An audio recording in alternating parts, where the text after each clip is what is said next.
Selamat malam, kami dari kelompok 1 akan mempresentasikan presentasi analisis kebijakan AI dari negara Qatar dengan hubungannya negara Indonesia. Analisis mendalam mengenai kebijakan dan ekosistem AI di Qatar dan Indonesia. Lanjut. Slide 2 dan 3 dilanjutkan oleh Pak Joko. Baik, nama saya Joko Indarianto. Saya mendapatkan bagian untuk menyampaikan tugas tentang kebijakan AI di Qatar dari kelompok 1. Langsung saja, eh, kebetulan saya tinggal di Qatar, jadi sedikit tahu tentang kondisi sebenarnya. Jadi, Qatar itu telah mengambil langkah yang strategis untuk menjadi pusat inovasi AI di Timur Tengah, dengan fokus pada penelitian, pendidikan, dan penerapan AI dalam sektor ekonomi, sektor energi, sektor kesehatan yang kita bahas pada tugas sebelumnya, dan juga sektor keuangan, karena Qatar banyak uang. Kemudian, pertama melalui Qatar National AI Strategi atau QNAIS. Ini diluncurkan pada tahun 2019. Strategi ini bertujuan menjadikan Qatar sebagai pemimpin AI regional, khususnya Timur Tengah, dan berfokus pada penguatan kapasitas penelitian AI melalui eh, Qatar Computing Research Institute dan juga Hamad bin Khalifa University. Itu ibaratnya kalau di Indonesia ITB-nya kali ya, seperti itu contohnya. Kemudian berikutnya juga Qatar melakukan eh, investasi dalam proyek AI, investasi besar-besaran ya dalam proyek AI di sektor smart cities, energi, dan kesehatan untuk mendorong inovasi. Jadi smart cities itu real di Qatar sudah ada, semuanya terkoneksi secara sistematis dan bisa dikatakan masih sangat aman untuk saat ini. Qatar itu memiliki dana khusus untuk AI melalui Qatar Foundation dan Qatar Science and Technology Park. Di Qatar itu memang terkenal apa ya, negara paling kaya. Beberapa tahun lalu itu sempat tuh beberapa tahun menduduki posisi nomor satu negara terkaya di dunia, walaupun sekarang sudah tergeser dengan negara lain. Eh, jadi investasi ke dalam teknologi AI itu termasuk investasi yang cukup besar untuk menjaga keamanan keberlangsungan eh, ekonomi dan yang lain-lain di Qatar. Kemudian Qatar menjalin kemitraan global. Jadi kemitraan dengan perusahaan-perusahaan global seperti Microsoft, IBM, dan Google untuk pengembangan teknologi AI yang lebih baik. Jadi Qatar ini sekarang lebih terbuka ya. Jadi Google aja, Google Street View, Google Map di Google Street View di Google Map itu baru ada setelah World Cup, setelah tahun 2022. Sebelum tahun 2022 tuh Qatar sangat protektif terhadap keamanan negaranya, warganya. Jadi nggak ada itu dulu itu Google Street View. Kita mau lihat jalan-jalan seperti di Indonesia itu sampai kamu ketahuan tuh dulu di Qatar sebelum 2022 itu nggak ada.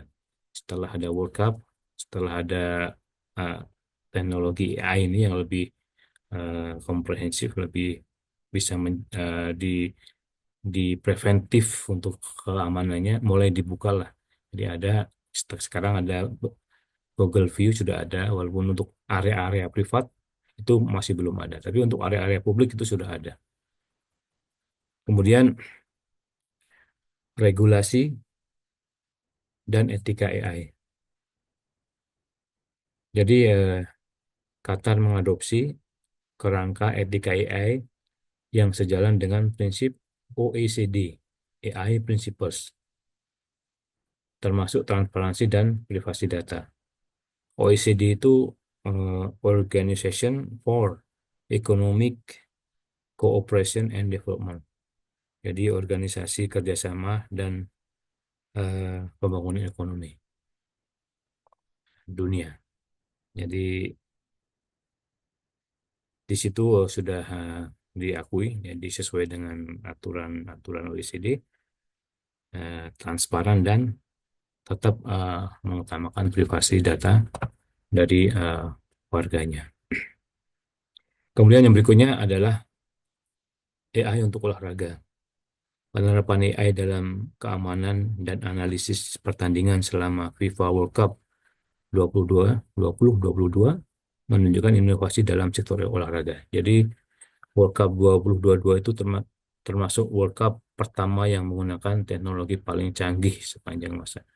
Ya memang karena baru itu kan World Cup yang terakhir. World Cup besok tahun depan di Kanada dan Amerika kita lihat saja. Jadi di World Cup Qatar kemarin pertama kali diimplementasikan yang namanya VAR, Video Assistant Referee. Itu singkatannya kalau nggak salah itu. Jadi wasit itu ketika ragu-ragu, dia nggak perlu nanya kepada koordinator wasit yang ada di studio, dia langsung menuju ke pinggir lapangan untuk menyaksikan semua video dari semua sudut pandang. Semuanya bisa terlihat jelas. Bahkan ketika ada yang bilang bahkan ketika ujung kuku kita itu offside itu bisa terbaca dengan semua sensor yang ada di dalam stadion dengan kamera yang ada di stadion.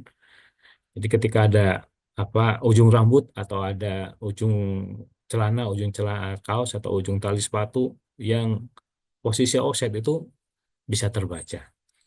Itu adalah dengan pemanfaatan teknologi AI. Dan juga di dalam bola dari yang dipakai itu ada sensornya. Sensor yang terus-menerus mengirimkan sinyal ke transmitter, transmitter mengirimkan ke server, dan diolah secara terus-menerus. Jadi tahu posisi bola itu di mana, maksudnya pasti tahu di mana ya, tapi kecepatannya berapa ketika menggelinding, ketinggiannya berapa, temperaturnya berapa, posisinya itu out atau tidak. Jadi karena ada garis, ada sensor itu sudah ada pasti ketika keluar, maka sensor akan menyatakan itu keluar. Tidak perlu. Jadi sebenarnya bisa ke depannya bisa mengurangi pekerjaan hakim garis kalau seperti ini. Itu mungkin. Jadi ketika gol pun nggak perlu ragu-ragu lagi sekarang. Ketika ada sensor, ketika bola masuk, sensor akan langsung hijau gol karena dia sudah menyebarkan garis dan di dalam area gawang. Itu contohnya seperti itu. Dan kondisi pemain pun terpantau, temperaturnya terpantau, bahkan kalau nggak salah juga denyut nadinya pun terpantau. Jadi ketahuan ketika ada pemain yang dikhawatirkan kolaps itu bisa segera dihindari. Itu contohnya. Dan juga pengaturan temperatur di dalam stadion juga itu merupakan jika kemarin waktu World Cup itu semua stadion ber-AC, padahal itu adalah ruangan terbuka, tapi semuanya menggunakan AC karena ya namanya di gurun di Timur Tengah, walaupun musimnya eh, dingin, musim dingin karena World Cup itu kan bulan November, Desember, jadi termasuk musim dingin. Ketika memang siang hari tetap masih ada rasa-rasa panasnya, ya, makanya dengan digunakan pakai AC. Dan ketika musim panas, yang ditanya suhunya berapa itu bisa sampai 50 derajat Celcius ketika siang hari. Itu baik kita lanjutkan, jangan ngelantur. Eh, Berikutnya adalah ini penegasan yang dari awal tadi. Di kebijakan AI di Qatar itu fokus pada penelitian AI. Jadi kebijakan ini menekankan kolaborasi antara universitas, jadi Kemendikbud dan industri, dan industri untuk mendorong inovasi dalam bidang AI. Kemudian investasi besar dari pemerintah. Jadi pemerintah itu all out karena memang dananya tak terbatas. Pemerintah Qatar berkomitmen untuk melakukan investasi signifikan dalam teknologi AI, baik dari sektor publik maupun swasta. Dan kemudian kemitraan strategis global tadi juga sudah dibahas. Jadi Qatar menjalin kemitraan dengan perusahaan teknologi seperti IBM, Microsoft, Google, dan lain sebagainya untuk mempercepat pengembangan dan penerapan AI. Kemudian penerapan di sektor prioritas. AI ditetapkan secara khusus dalam sektor yang dianggap prioritas seperti energi, kesehatan, dan pengembangan smart city. Contoh di bidang kesehatan, ini karena tugas pertama juga kelompok satu membahas tentang kesehatan. Di Qatar itu untuk ke bidang kesehatan, hampir semua rumah sakit sudah menggunakan AI. Jadi ketika kita nelpon untuk membuat perjanjian dengan dokter, itu yang menjawab sudah bukan petugas resepsionis, tapi sudah mesin. Jadi hampir sama di Indonesia mungkin juga sudah seperti itu. Jadi ketika dijawab, kita disuruh mencet apa perlu kita, misalnya mau ketemu dokter pencet nomor satu, ketemu dokter apa pencet nomor berikutnya, dan seterusnya, mengikuti instruksi. Ketika sudah jadi, kita akan segera menerima SMS, kita punya appointment. Dan sehari sebelumnya, kita juga akan ditelepon. Dan yang telepon itu bukan perawat, bukan petugas, tapi sistem mesin ya sudah kita telepon sebelumnya, dia akan menelpon sehari sebelumnya untuk mengingatkan kita, kita punya janji dengan dokter hari ini, hari kapan, jam berapa, sekian-sekian, seperti itu contohnya. Dan juga untuk menganalisa penyakit dan segala macam itu juga ada banyak sekali diterapkan. Kemudian yang berikutnya langsung saja regulasi yang mendukung inovasi. Regulasi yang ada dirancang untuk mendukung inovasi dalam teknologi AI sambil tetap memperhatikan aspek etika. Jadi etika di Qatar itu termasuk dijunjung tinggi ya. Jadi karena memang juga negara Islam, jadi di sini itu kita tidak bisa sembarangan untuk misalnya mengambil foto perempuan di Qatar misalnya kan. Bukan perempuannya aja, semua foto, semua orang yang lalu lalang di tempat umum itu ketika dia tahu kita foto dan dia melaporkan, kita sedang dalam masalah besar. Bisa jadi kita diusir dari Qatar karena laporan-laporan seperti itu. Baik, demikian saja untuk bagian tentang kebijakan Qatar. Berikutnya adalah kebijakan AI di Indonesia yang akan dibandingkan, akan disampaikan oleh anggota kelompok yang lain. Terima kasih. Lalu dilanjutkan slide 4 sampai 5 oleh Nabil. Kepada Ananda Nabil dipersilakan. Baik, di sini saya akan menjelaskan pertama slide 4 untuk kebijakan AI di Indonesia. Boleh minta slide-nya, Bang Azam? Ini udah di slide 4 belum? Oh, di saya masih nge-freeze.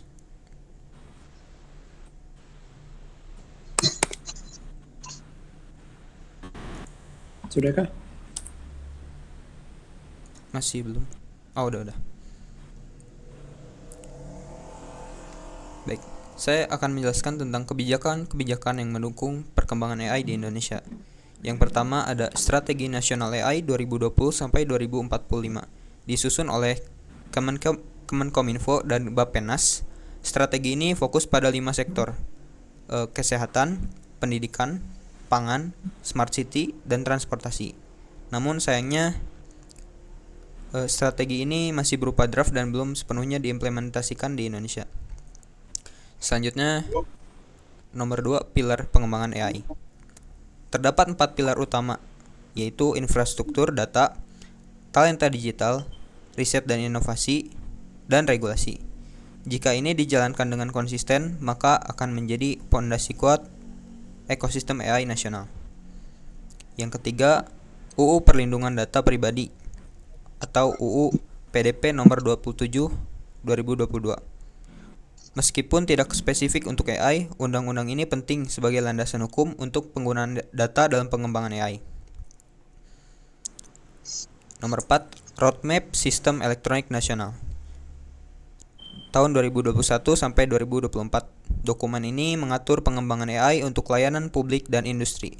Disusun oleh Kominfo, roadmap ini menjadi arah pengembangan teknologi digital pemerintah. Nomor 5, inisiatif AI di sektor swasta. Perusahaan-perusahaan besar seperti Gojek, Tokopedia, dan Bank Mandiri sudah mengadopsi AI misalnya untuk rekomendasi produk, deteksi penipuan atau fraud, layanan pelanggan berbasis chatbot. Selanjutnya saya akan menjelaskan untuk slide kelima. Boleh minta slide kelimanya?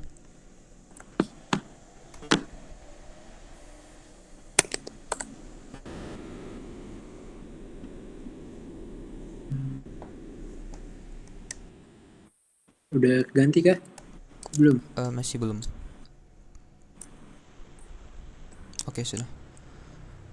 Sekarang saya akan membahas tentang kondisi ekosistem AI di Indonesia. Yang pertama, riset dan pendidikan. Beberapa universitas seperti ITB, UI, dan UGM sudah memiliki pusat riset AI. Namun, kolaborasi antara kampus dan industri masih tergolong minim. Ini menjadi hambatan utama untuk riset, terapan, dan inovasi nyata. Selanjutnya nomor 2, program beasiswa. Beasiswa untuk studi AI telah disediakan oleh LPDP dan Kominfo. Sayangnya jumlah lulusan yang benar-benar ahli di bidang ini masih sangat terbatas.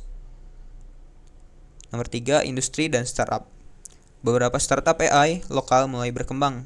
Contohnya seperti Bensi AI di bidang kesehatan. Ada juga Kata AI untuk NLP, Natural Language Processing, dan Databot di bidang analisis data. Namun kontribusinya masih kecil dibanding negara-negara lain. Nomor 4, perusahaan teknologi. Perusahaan besar seperti Goto, Bukalapak, dan Traveloka sudah memanfaatkan AI, terutama untuk meningkatkan efisiensi layanan dan personalisasi bagi penggunanya. 5, data center. Infrastruktur data center di Indonesia masih terbatas. Namun investasi dari Telkom, Neocloud, dan Alibaba Cloud mulai terlihat dan menjadi titik terang bagi ekosistem ini. Nomor 6, regulasi AI. Hingga kini belum ada regulasi khusus mengenai AI. Pemerintah masih bergantung pada UU ITE dan UU PDP yang sebenarnya belum cukup untuk mengatur teknologi secanggih AI. Sekian penjelasan saya mengenai ekosistem AI di Indonesia. Saya kembalikan kembali kepada moderator. Terima kasih Ananda Nabil. Selanjutnya slide 6-7 dilanjutkan oleh Mas Azam. Dipersilahkan. Baik. Untuk di slide 7 adalah ada perbandingan AI di Indonesia dan di Qatar. di Indonesia yang pertama, kolaborasi riset AI masih lemah dibandingkan dengan AI yang kolaborasinya sudah mencapai antara QCRE dan industri. Yang kedua, di Indonesia fokus investasi belum terarah, sedangkan di Qatar investasi di sektor energi dan kesehatan lebih menonjol. Yang ketiga, di Indonesia belum ada regulasi spesifik tentang AI, dan sedangkan di Qatar mengadopsi prinsip OECD untuk regulasi AI. Lalu perbandingan kebijakan AI.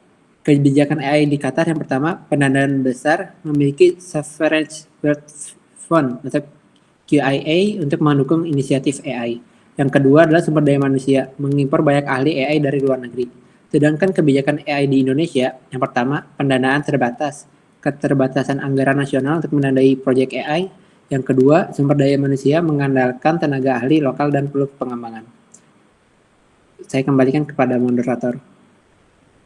Terima kasih Mas Azam. Selanjutnya slide 8 sampai di 9 dipersilakan untuk Mas Zaki.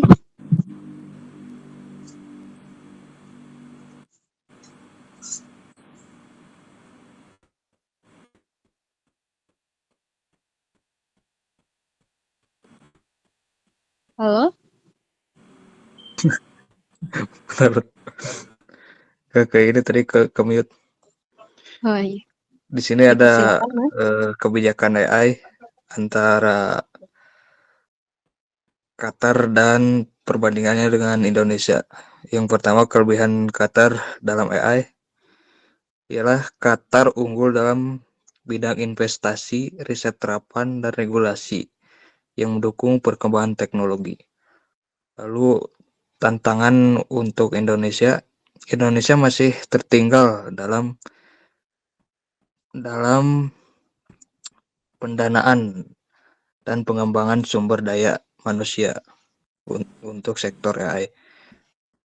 Lalu model kolaborasi. Indonesia dapat mengadopsi model kolaborasi antar universitas dan industri untuk meningkatkan inovasi dalam AI. Lalu fokus sektor strategi. fokus dalam sektor strategi seperti kesehatan dan energi untuk percepatan adopsi AI di Indonesia. Lanjut, percepatan regulasi AI. Percepatan regulasi ini diperlukan untuk menciptakan lingkungan yang kondusif bagi perkembangan teknologi di Indonesia. Terus ada infrastruktur data. Perbaikan infrastruktur data menjadi kunci untuk mendukung perkembangan AI yang efektif di Indonesia. Lanjut, peningkatan kapasitas SDM. Untuk peningkatan kapasitas SDM di bidang AI penting untuk mendukung pertumbuhan teknologi di Indonesia. Lanjut, potensi di Asia. Dengan perbaikan yang tepat, Indonesia memiliki potensi untuk menjadi pemain utama dalam ekosistem di Asia Tenggara. Lanjut, slide berikutnya. Kendala dan solusi AI Indonesia. Untuk kendalanya di sini minimnya pendanaan riset AI. Lanjut, regulasi AI belum matang. Terus kurang SDM ahli AI dan infrastruktur data terbatas. Itu untuk kendalanya. Untuk solusi potensial hibah riset.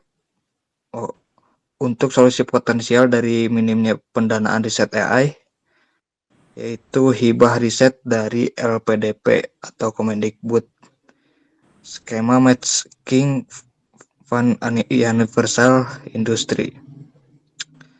Untuk kendala dari regulasi AI yang belum matang yaitu solusinya percepatan RUU PDP dan pedoman etika AI dan bentuk tim khusus AI di bawah Bappenas. Lanjut, kendala dari kurangnya SDM ahli AI dengan solusinya yaitu program pelatihan AI masif seperti digital talent scholarship dan rekrut diaspora Indonesia di bidang AI.